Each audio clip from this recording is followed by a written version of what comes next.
At nang siya'y pumasok uli sa Capernaum pagkaraan ng ilang araw, ay nahayag na siya'y nasa bahay. At maraming nagkatipon. Ano pat hindi na magkasya, kahit sa pintuan man. At sa kanila'y sinaysay niya ang salita. At sila'y nagsidating, na may dalang isang lalaking lumpo sa kanya, na usong ng 4. At nang hindi sila mga kalapit sa kanya dahil sa karamihan, ay kanilang binakbak ang bubungan ng kanyang kinaroroonan. At nang yaoy kanilang masira, ay inihugos nila ang higaang kinahihiga ng lumpo. At pagkakita ni Jesus sa kanilang pananampalataya ay sinabi sa lumpo, "Anak, ipinatatawad ang iyong mga kasalanan." Ngunit mayroon doong nangakaupong ilan sa mga eskriba, at nangagbubulay-bulay sa kanilang mga puso. Bakit nagsasalita ang taong ito ng ganito? Siya'y namumusong. Sino ang makapagpapatawad ng mga kasalanan, kundi isa, ang Diyos lamang? At pagkaunawa ni Jesus, sa kanyang espiritu na sila'y nangagbubulay-bulay sa kanilang sarili. Pagdakay sinabi sa kanila, "Bakit binubulay-bulay niyo ang mga bagay na ito sa inyong mga puso? Alin baga ang lalong magaang sabihin sa lumpo? Ipinatatawad ang iyong mga kasalanan. O sabihin, magtindig ka, at buhatin mo ang iyong higaan, at lumakad ka." Datapwat upang maalaman nyo na ang anak ng tao ay may kapamahalaan sa lupa na magpatawad ng mga kasalanan, sinabi niya sa lumpo. Sa iyo ko sinasabi, magtindig ka, buhatin mo ang iyong higaan, at umuwi ka sa bahay mo. At nagtindig siya, at pagdakay binuhat ang higaan, at yumaon sa harap nilang lahat. Ano pat nangagtaka silang lahat, at niluwalhati nila ang Diyos, na nangagsabi, "Kailan may hindi tayo nakakita ng ganito?" At muling lumabas at naparoon siya sa tabi ng dagat. At lumapit sa kanya ang buong karamihan, at sila'y kanyang tinuruan. At sa kanyang pagdaraan, ay nakita niya si Levi na anak ni Alfeo na nakaupo sa paningilan ng buwis, at sinabi niya sa kanya, "Sumunod ka sa akin." At nagtindig siya at sumunod sa kanya. At nangyari na siya'y nakaupo sa pagkain sa kanyang bahay. At maraming maniningil ng buwis at mga makasalanang nagsiupong kasalo ni Jesus at ng kanyang mga alagad.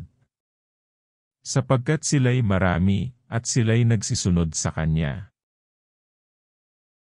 At nang makita ng mga eskriba at mga Fariseo, na siya'y kumakaing kasalo ng mga makasalanan, at ng mga maniningil ng buwis, ay nagsipagsabi sa kanyang mga alagad, "Ano ito na siya'y kumakain, at umiinom na kasalo ng mga maniningil ng buwis, at ng mga makasalanan?" At nang ito'y marinig ni Jesus, ay sinabi niya sa kanila, "Hindi nangangailangan ng manggagamot ang mga walang sakit, kundi ang mga may sakit. Hindi ako naparito upang tumawag ng mga matuwid, kundi ng mga makasalanan." At nangag-aayuno ang mga alagad ni Juan at ang mga Fariseo. At sila'y nagsilapit at sinabi sa kanya, "Bakit nangag-aayuno ang mga alagad ni Juan at ang mga alagad ng mga Fariseo? Datapwat hindi nangag-aayuno ang iyong mga alagad."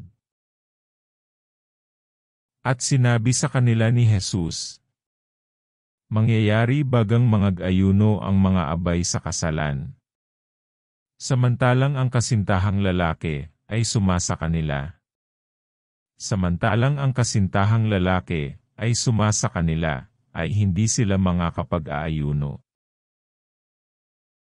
Datapwat darating ang mga araw na aalisin sa kanila ang kasintahang lalaki. At kung magkagayoy mag-aayuno sila sa araw na yaon. Walang taong nagtatagpi ng matibay na kayo sa damit na luma. Sa ibang paraan ang itinagpi ay binabatak ang tinagpian. Sa makatuwid bagay ang bago sa luma, at lalong lumalala ang punit. At walang taong nagsisilid ng bagong alak sa mga balat na luma. Sa ibang paraan ay pinupunit ng alak ang mga balat, at nabububo ang alak, at nasisira ang mga balat. Kundi ang alak na bago ay isinisilid sa mga bagong balat. At nangyari, na nagdaraan siya sa mga bukiran ng trigo ng araw ng Sabat. At ang mga alagad niya, samantalang nagsisilakad, ay nagpasimulang nagsikitil ng mga uhay. At sinabi sa kanya ng mga Fariseo, "Narito, bakit ginagawa nila sa araw ng Sabat ang hindi matuwid?" At sinabi niya sa kanila, "Kailanman bagay hindi niyo nabasa ang ginawa ni David? Nang siya'y mangailangan, at magutom, siya, at ang kanyang mga kasamahan. Kung paanong pumasok siya sa bahay ng Diyos ng panahon ng dakilang saserdoteng si Abiatar. At kumain siya ng tinapay na itinalaga, na hindi matuwid kanin maliban na sa mga saserdote lamang. At binigyan pa rin niya ang kanyang mga kasamahan.